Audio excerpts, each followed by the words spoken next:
Hi, everyone. Before we get to today's interview, I just wanted to let you know that we still have 10 days left in our spring fundraising drive, and we are over 70% of the way to our $20,000 goal. If you would like to support this podcast and our training programs and everything else we do at the Institute, please make a donation following the link in the show notes. Thank you so much.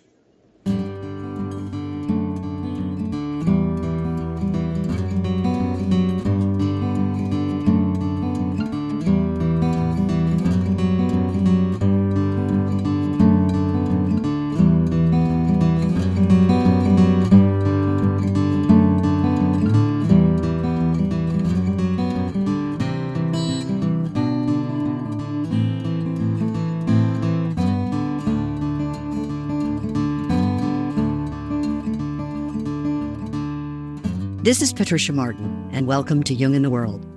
The collective unconscious is one of Carl Jung's core theories of the psyche. That is, we all share a human experience from the depths of the collective unconscious, which is a dimension of the psyche common to each of us. Animating the collective unconscious are what he called archetypes, universal energies and character types that are sometimes ancient, but always universal. They reverberate within us when we experience them, even when they speak in symbols and alternative codes of conduct. Joining us today is Lewis Hyde, author of Trickster Makes This World, which is considered one of the most authoritative books on the trickster archetype. Lewis Hyde is a poet, essayist, translator, and cultural critic with a particular interest in the public life of the imagination. A MacArthur Fellow and former director of undergraduate creative writing at Harvard University. Now retired, Hyde taught writing and American literature at Kenyon College for many years. Hyde is a trustee of the MacDowell Foundation and founding director of the Creative Capital Foundation. Lewis Hyde, welcome to Jung in the World. Thank you. Glad to be here. Your book has become a classic, appearing on reading lists and writing programs and literature programs at universities across the country. What inspired you to focus all of that scholarship on the trickster archetype? Well, two things. The easiest one is the stories are fun. They're full of humor, and they allow you to indulge in fantasies of disobedience. And those of us who are obedient enjoy that. But there's a second thing, which is this book comes after an earlier book of mine called The Gift. And The Gift is about gift exchange as a kind of property and all the various things that benefit the people who engage in gift exchange. But one of the problems that I don't address in that book is that gift exchange is an economy of groups, and you could be in the group or you could be outside of the group. So, if you're a scientist, and it's a wonderful thing that the scientists exchange their ideas as contributions, but it turns out they're all men and the women are not involved in the exchange, then you might be ticked off. So there are many situations in which gift exchange is a cohesive force for communities, but what if you're outside the community? So even in that book, I got interested in Hermes and the Homeric hymn to Hermes, which I read as a story of an outsider who manages to penetrate a community and make himself a part of it. We could say more of that as we go on, but it's the book Trickster Makes This World is in part an answer to the book The Gift. That's very interesting because so far what you've kind of hit on are some of the themes that you cover in the book about the trickster is that they are transgressive, meaning they break boundaries, that they are kind of shape-shifty in that they're able to don different identities or bring forward different kinds of arguments to persuade people, and yet you call their gift, it's kind of an ambiguous gift that they have. or an ambiguous talent, I think is the exact term you use. And this got me curious, that talent, albeit ambiguous, seems to be so alluring. Can you explain that? So let me first give my short definition of a trickster. The trickster is the sacred boundary crosser.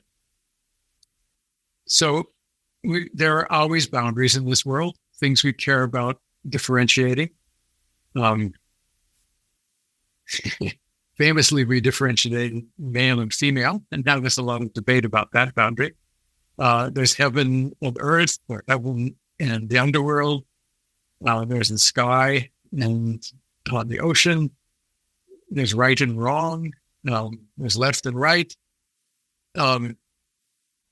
And also groups have a sense of boundary, that there's an edge to my group.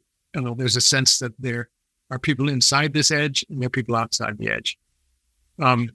So this is a character you find at those edges. And so ambiguity, this kind of means going both ways. Like being ambidextrous is neither left-handed nor right-handed. And so there are many, the larger point here always is that these distinctions sometimes fail us. And this is the character who comes along and pokes at the distinctions to see if they're still useful and valuable. And often they come apart in his presence or her presence. And that turns out to be a useful thing. More globally, the point is that the trickster disturbs structures. And we have to have structure. If you don't have it, you start creating it. But the problem with the structures is that they tend to get old and frail, or they congeal, become rigid. And so you need some force that keeps them flexible, keeps them on their toes, and make sure always that this is the structure that benefits the people who live under it. And if it begins to fail, if somehow this character can get in and wiggle the thing, then maybe that's useful. Well, you've called to mind the trickster Loki, and he's actually my favorite trickster. So I'm wondering if you could talk a little bit about the boundaries that he transgressed and what system he ended up toppling. So in the Norse mythology, the simplest case is that there are these gods, the Aesir, who live in a guarded heaven. There's a wall around it. Outside the wall are a lot of other beings, including the giants. And the Aesir, these gods, keep themselves eternal by eating occasionally the apples of immortality. So they're sort of food of the gods, which keeps them from time, keeps them from age, keeps them from growing old and gray. And Loki once manages to persuade the woman who manages the garden where the apples of immortality go. He manages to get some of these apples and takes them outside of the garden, not the Garden of Eden, but the Garden of the Aesir. And what happens as soon as these apples disappear from their walled cities, they begin to grow old and gray.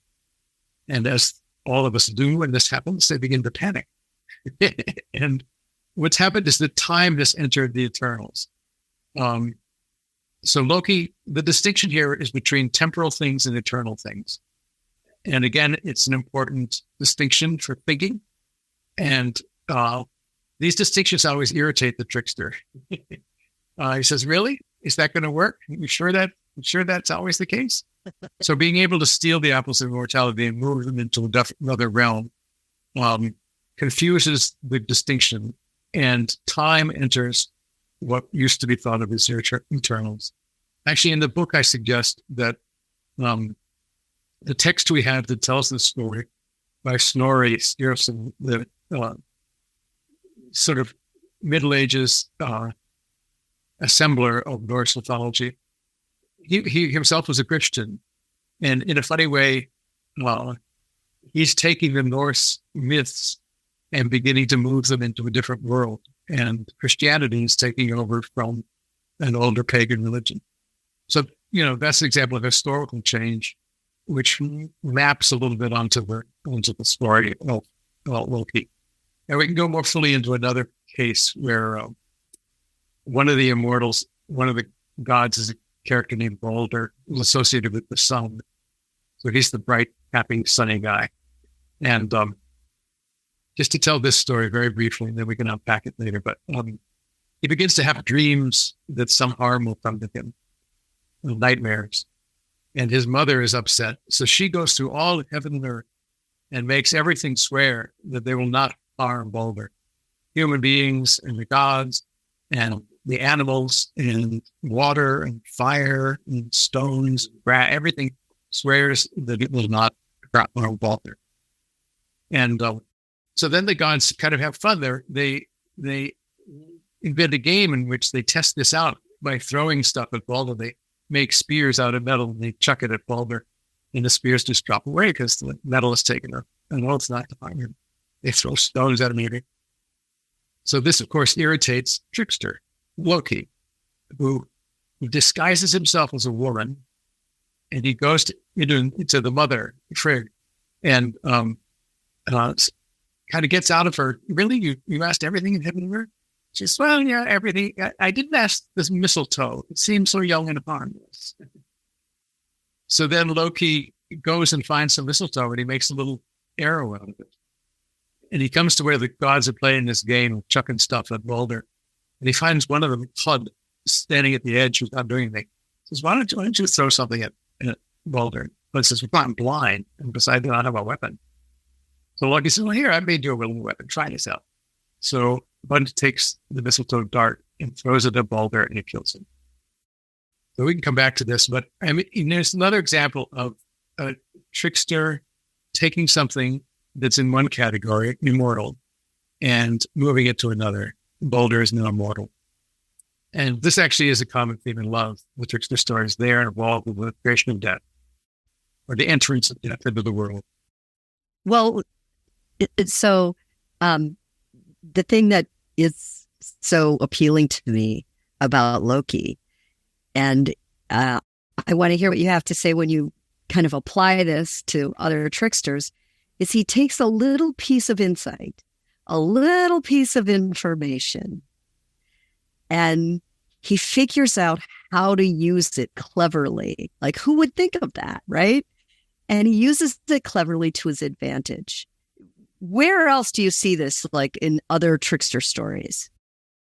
I mean, what he does is he finds the exception to the rule. He finds the thing that's not covered by the pattern that's supposed to govern this stuff. My book is partly about this mythology, but it's also about creativity. My assumption is that these stories are a model for disruptive creativity.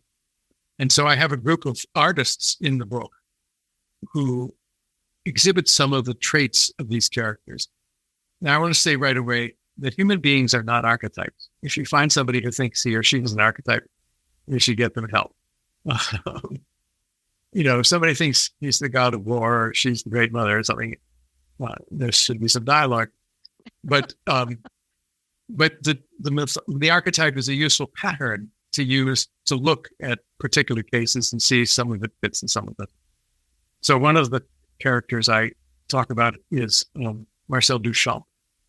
And Marcel Duchamp once made a door in the corner of the studio. And on both the left and the right side of this corner was a door frame. So when you opened the door on the left side, it swung and closed on the right side. And if you opened it on the right side, it swung and closed on the left side. And people say this is probably his response to a aphorism in France, which is, a door is either open or closed. So, that's a statement about a categorical distinction. A door is either open or closed. And what Duchamp does is say, well, how about this door? It's open and it's closed at the same time. So it's, it's a small example. Most doors are not made like this. So here's one door that eludes the definition. And I think this is the kind of intelligence which does that, which takes the binaries and figures out some example that frustrates them. One other quick, I have a whole chapter about Frederick Douglass, the American slave. The simple point at the beginning is in the 1830s, when Douglass was enslaved in the South, the understanding was that slaves did not read and write. It's not just that they were forbidden. The sense was they didn't have capability. So Douglass steals literacy. He finds a book. Well, he's one of his keepers who helps him learn to read, but he finds a book on the street of the Columbian orator and teaches himself how to make speeches. So again, the distinction between black and white is supposed to also be the distinction between literate and illiterate. And Douglass makes himself a character who is a literate black man and therefore throws plantation culture into, it has a panic attack. Yes. So this idea that there are humans who have qualities of a trickster fascinated me in the book. I was especially intrigued by your discussion of the confidence man. And the confidence man is very much apparent in American culture, going back to early literature in this country. And we could even take it into the present. But I wanted to talk about the confidence man. What is it about the confidence man that is both unique to the character who is being presented? So I'm thinking about P.T. Barnum and Harold Hill from The Music Man. And then there's something about them that's universal. So one nice definition of the confidence man is that this is not necessarily a thief or a crook. It is somebody in the business of creating belief. There's somebody who gives you confidence, who makes you confident in the story. And then the problem that's asked of you in the face of someone like this is, why should you believe this story? Now, sometimes you should believe the story. We saw the great figures in American history, Abraham Lincoln and Martin Luther King Jr., were people who were able to give the nation confidence in what they were doing and lead them forward. And their stories endure. Now, we don't normally think of the con man in that regard, but it helps to widen it that way because con men who trick you ask the same question: why should you believe that story? Now, maybe there are two things to say about why that becomes the problem. Certain things need to be in place for a con game to work. And one is you, the mark, has to be willing to believe. I mean, if you're a complete skeptic, you can never be conned. You will also be very lonely. Right. Because human society depends on confidence, depends on believing one another. So you have to be ready to believe. And it also helps a little bit for the con game as thievery if you're a little unconscious of the fact that you want to believe, or even if you're a little embarrassed about what you want to believe. If you're asked to believe something having to do with sex or greed, maybe you're a little ashamed of this. It's part of your shadow figure, as the Limeans would say. And so you have to be ready to believe. The second thing that's often needs to be in place is things. It helps if everything is decontextualized.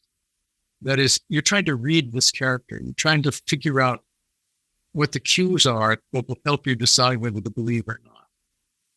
And so you can imagine a small town where nobody's ever left town.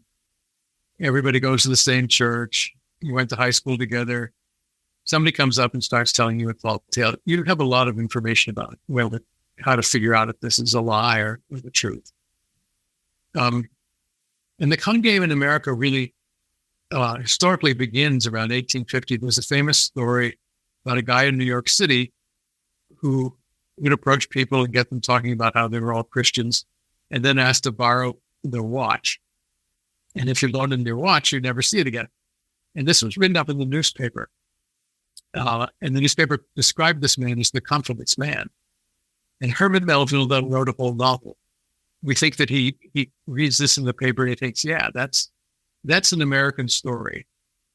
And part of the point is it's set in New York City in the 1850s. So this is a moment in American history when decontextualization was happening rapidly because the cities were growing.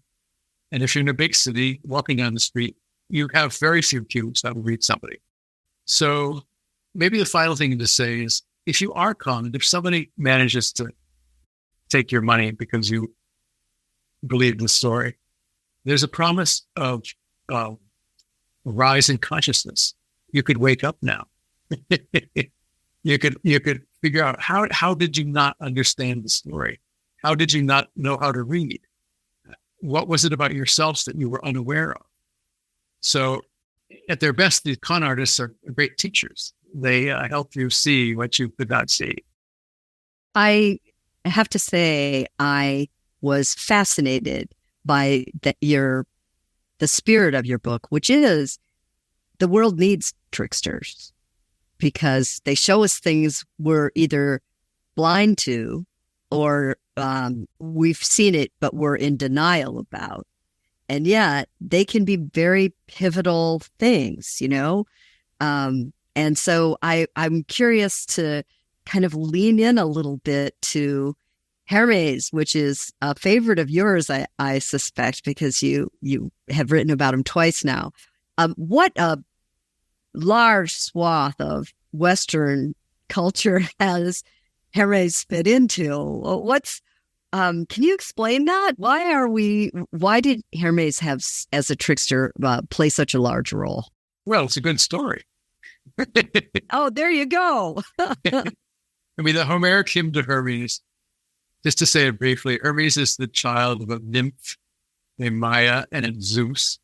And, you know, Zeus, the philanderer, just visits her in her cave, and 9 months later, this little baby boy. And so he's an illegitimate child, you might say.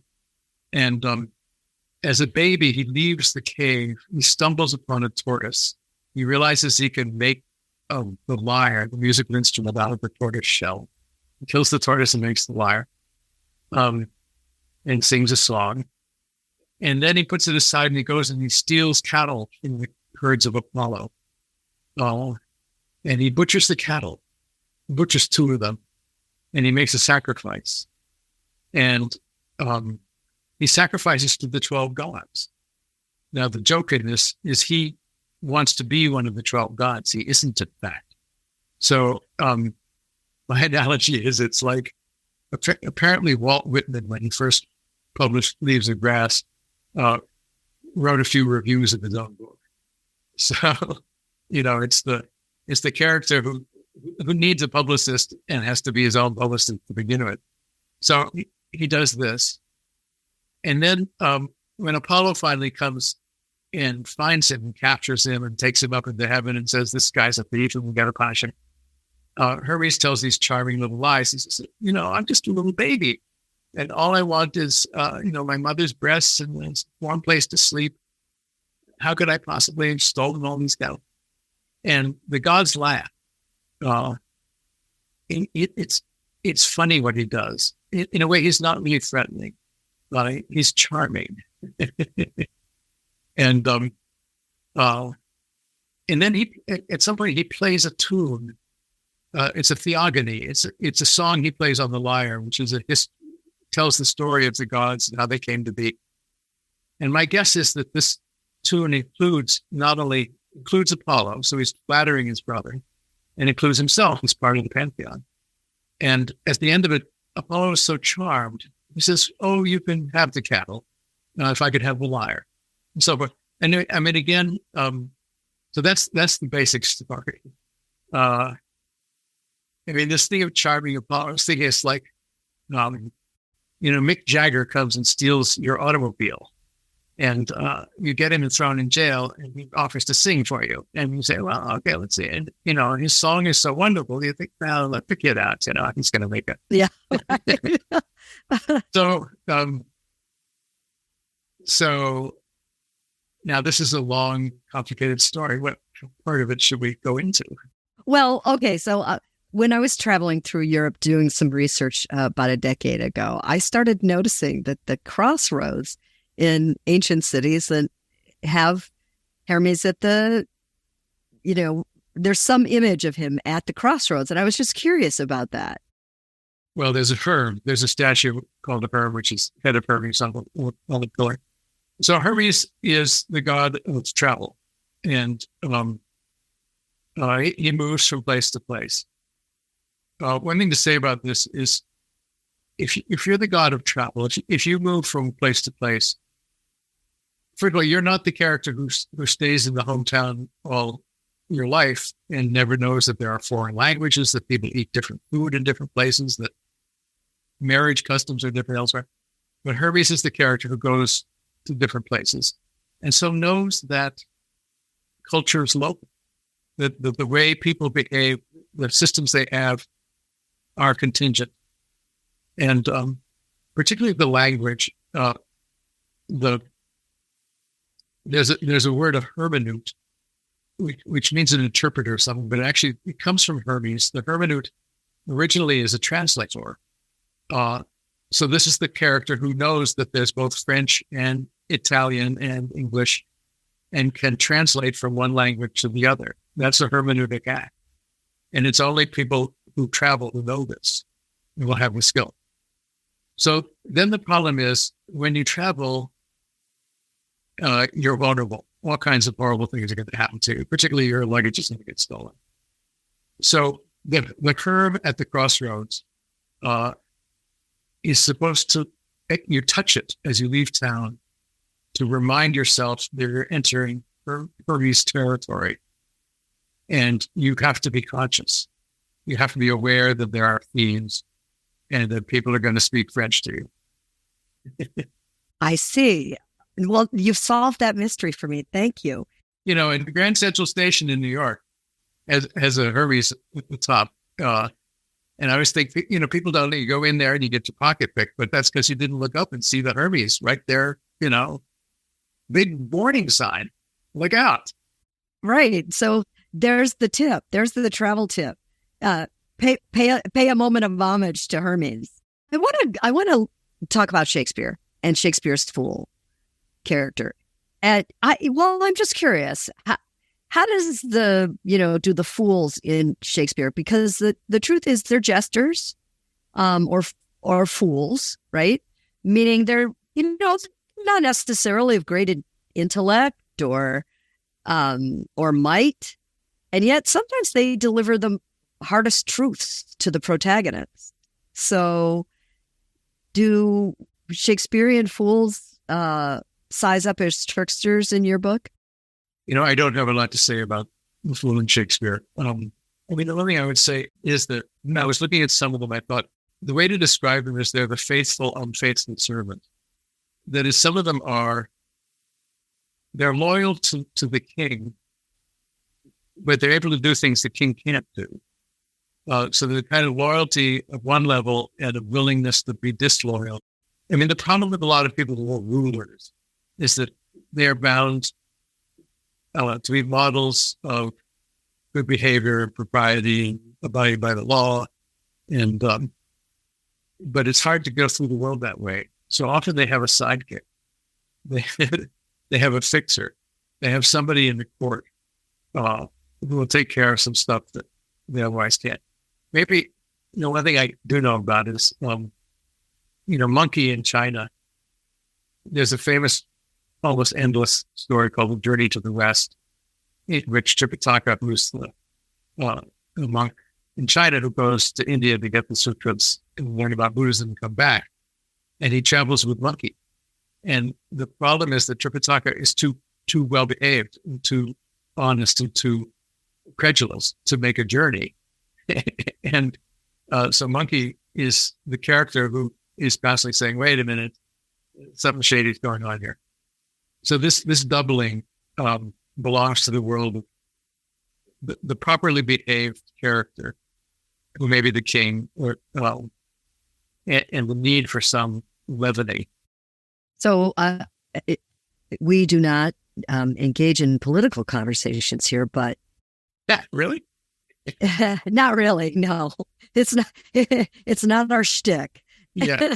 However, very much in the news is a former president who the pundits have called out as being trickster in chief. And I just wondered if you had any thoughts about that. I do. So, several things to say. One is the ancient mythology says that you do not put this character in the center of your world. In the Greek case, for example, Hermes is the last born of the 12 gods. And this is because you need structure before you have the need of somebody who's going to disrupt the structure. So you need Apollonian, you need Apollo characters who are going to set some rules and put the world in order before you begin to have some need for a character who will test the rules. It makes no sense at all to put the trickster in the middle, to give the trickster command. So there's a kind of illogic to that. And you're putting your culture at great risk if you try this experiment. Now, another thing to say is that, so the tricksters are shameless characters, and they are liars. And so we have politicians nowadays who are clearly shameless and lying. But a distinction to make is the trickster often tells lies that call into question the categories by which the truth is established. A quick example is I do some stuff with Krishna in India, who is a thief as a child. And his mother goes out of the house and she says, don't, steal the butter. And she comes back and he's stolen it. And he says, how can I steal the butter? Doesn't everything in the house belong to us? So he's taking the category of theft and pestering it and saying, how do you make this distinction between what belongs to us and what isn't ours and it could be stolen? And the same with lying. When Hermes says, I didn't steal the cattle, one funny thing about that story is at the very end, Apollo gives him the cattle. And so at the end of the day, Hermes is in charge of the cattle. Now, once he's made into a herdsman who's in charge of the cattle, he can't steal them. So there's different kinds of lying and shamelessness. Maybe one last example is the characters in my book who are artists who are shameless. These are characters who call into question the category of shame. I'll give one example, which is Allen Ginsberg. When Allen Ginsberg was growing up in the 1950s, there were two things which his culture asked him to be ashamed of. One was his mother, who was schizophrenic, and the other was his homosexuality. In fact, there are letters from Ginsberg's father basically saying, if you're going to get involved in homosexuality and madness, you should kill yourself. I mean, you have to read them carefully, but, it's the father saying, this is out of bounds. And so, partly the simple genius of Ginsberg's life was to say, I am not ashamed. Now, in a sense, this is a person who himself understands what shame is. He changes the face of shame. He changes the categories. He's not somebody who knows no shame. He's somebody who calls into question, has an ethical stand, which will have different categories for shame and shamelessness. The military should be ashamed of themselves. So, in all these cases, when I say this character is the sacred boundary crosser, there's something higher going on in the background about the lying and the shamelessness and the theft. It's somehow creative, not destructive. But it's creative in a given system whose maintenance does matter. So if you have a politician whose shamelessness has no purpose except his own ego and power, whose lies have no purpose except in the kind of defense of his narcissism, and who somehow has gotten himself in the middle of things when he should be, in a small town running a gas station. That's just take. I want to ask you a little bit more about the trickster and creative energy, because I know you have devoted your career to really examining public imagination. And what you're saying strikes me that we expect artists to be transgressive, especially in the 20th century, right? We look now at, Jackson Pollock's work and we say, oh, no brushwork. Here was a man hurling paint onto a canvas in buckets, and that was transgressive at the time. But it also opened us to a completely different view of art and a completely different understanding after World War II of what kind of culture we might be in. And so what I'm taking from your book and from our conversation right now is that, we live in a society where sometimes art is brought into question, like, why do we need that? But I think you're making an important distinction about what art and artists have to bring to the culture. Am I right? Yes. I mean, both the gift and the Trickster book are about imagination, about creativity. And in the Trickster book, I end up with a kind of, homemade definition of art, which is it's about a kind of working with the joints. So let me set this up.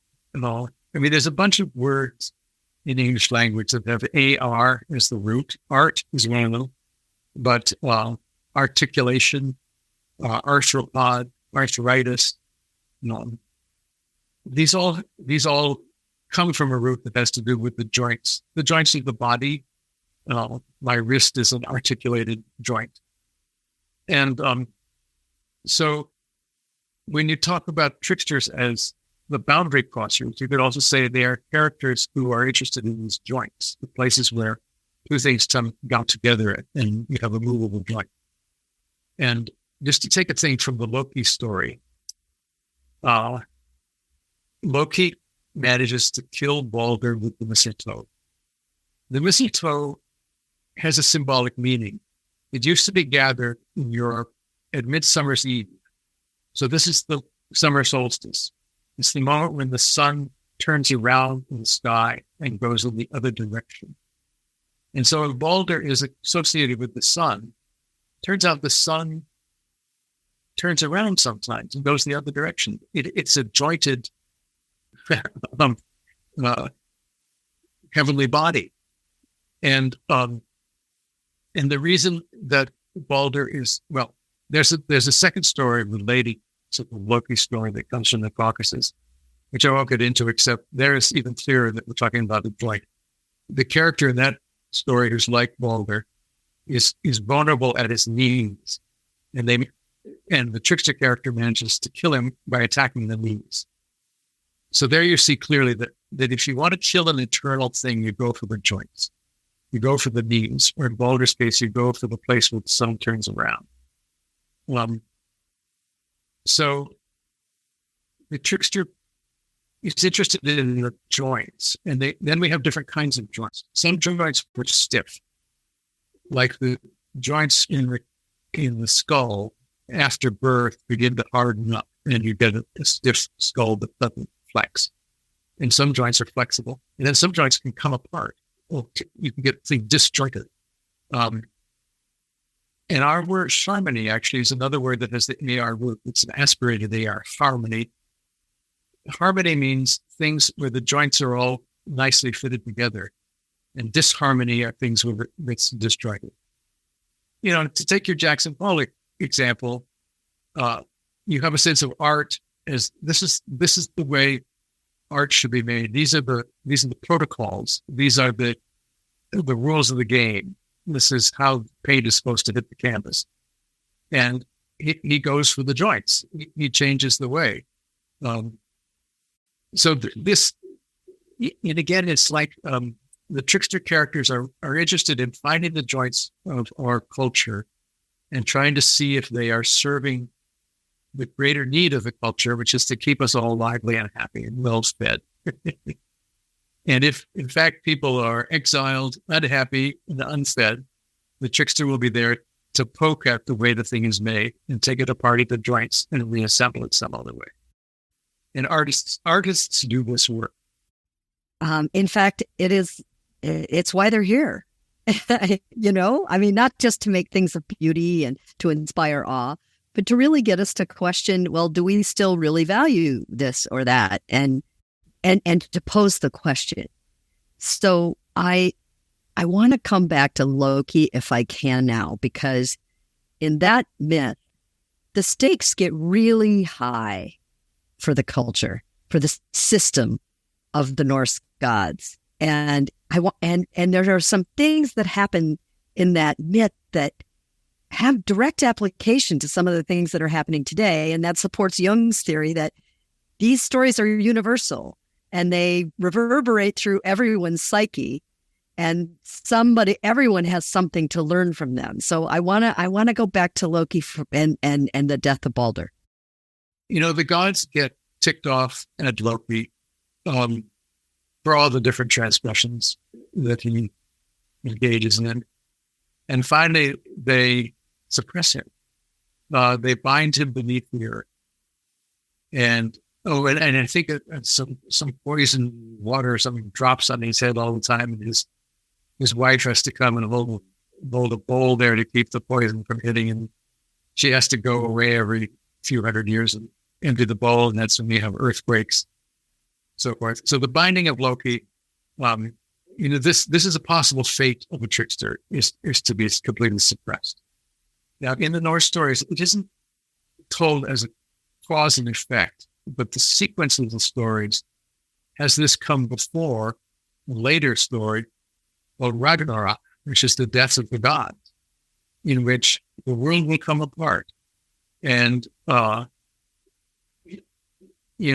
sun will turn black, and people will kill their brothers, and the moon will stop right on where it's, and they'll defund the NEA. Everything will go wrong. It's the end of the world. And Loki will emerge finally from his captivity, coming on a ship made from the unclipped fingernails of the dead. Wow, what an image. I'll just say my own sense, the unclipped fingernails of the dead. Now, it turns out when somebody dies, their nails and hair continue to grow for a certain period. And when should you stop cutting the hair and clipping the nails to the dead? I think the point is this distinction we make between the living and the dead is a little hard to get exactly where exactly do you draw the line? If the dead person's nails keep growing, you're not dead yet. So Loki on a ship made of the unclipped nails of the dead, sort of an embodiment of the fact that you thought there's a clear distinction here. I'm coming to show you that it's not the case. So, mostly that's the unique part. The only analogy I have of this, it doesn't happen hardly ever that the trickster destroys the world. In fact, the Loki story is the only one I know so clearly. But the analogy I have is, again, to go to Frederick Douglass. Frederick Douglass, I read, the young man Frederick Douglass is a trickster in that he figures out where the boundaries of the system are that make slavery and civil plantation culture work. And he disturbs them. The consequence of that is the Civil War. And the consequence of that is one hopes, the destruction of plantation culture. So that would be a case, in fact, of a disruptive moment in history where the system falls apart and there are certain change agents who are there to see how the system was made and to take it apart at the joints. So, yes, there's an apocalyptic promise in some of these stories. But if I remember correctly, the Loki story, a new seed is planted for a new world. And can you go into that? I've forgotten that, but yes, that's true. The world comes back green. Yes, and the two people who emerge, it's unclear, emerge or are spared. They must change genders in order to keep the to populate the new world, to make the new world green and lush and populated. So let's say two things about that. One is, first of all, this is a story that comes from the way far north cultures, where the sun literally dies every year and it disappears. There's darkness for several months. And so it seems to me it's partly a mythology that encodes the fact that, this is a serious place where the world does die, but spring comes. So it's a vegetation myth. It's an agricultural myth.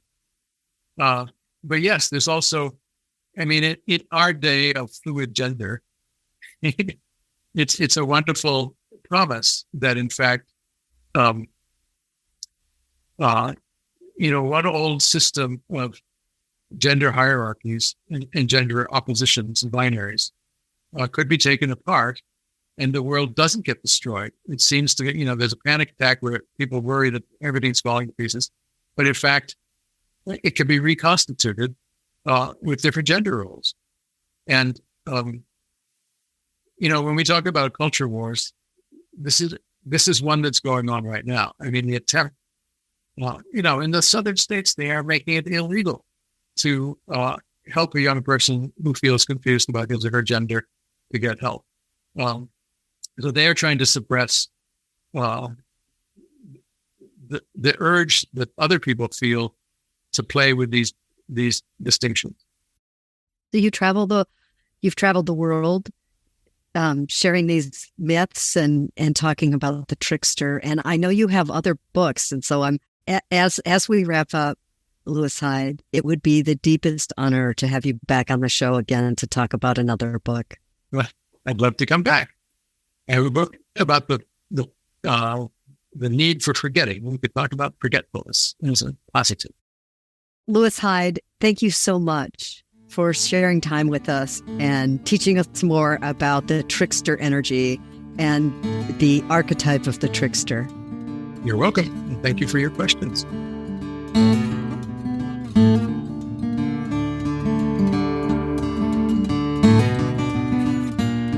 Thanks for listening. If you'd like more information about training programs, live and self-study courses, archives, this podcast, our blog, or to find Jungian analysts near you, visit our website, jungchicago.org. Thank you to our 2023 donors who gave at the contributor level or above. Barbara Anand, Uni Alka, April Barrett, Arlo Compan, Judith Cooper, Lorna Crowell, David Dalrymple, Kevin Davis, Dr. Peter Demuth, Mary Doherty, Christine Foskett, Britta W. Jacobson, Mary Ann Johnson, Mary W. Liebman, Mona Manning, Patricia Martin, Boris Matthews, Kenyon McKee, Sue Rosenthal, David O. Stats, Lawrence C. Tingley, Don Troyer, Robert Ulrich, Alexander Wayne and Lynn Kopp, Gerald Weiner, William Wolfe, and Ellen Young. You can support this podcast by making a donation at our website, jungchicago.org.